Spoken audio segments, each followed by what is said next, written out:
বলবো অবশ্যই ক্ষমা সুন্দর দৃষ্টিতে দেখবেন।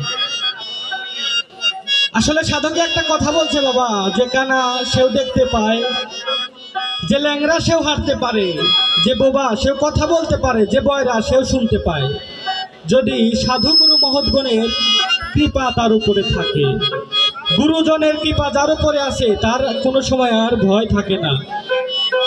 বাইরে একটু রিভাব দিয়ে।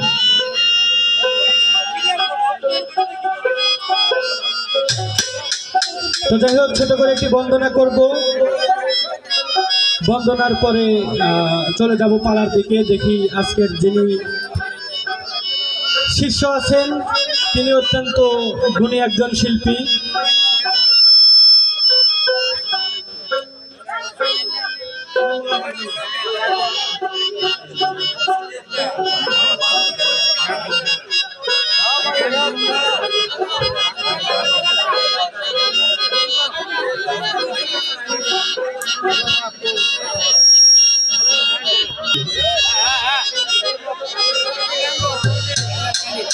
আর তুমি স্রষ্টা,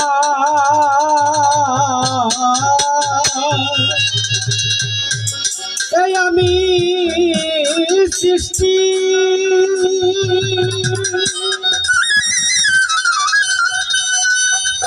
বাবারে তুমি স্রষ্টা, এই আমি সৃষ্টি, ও গো ভাগ্য বিধাতা, দুঃখ আমার দাও গো যতই সইবার দিও ক্ষমতা।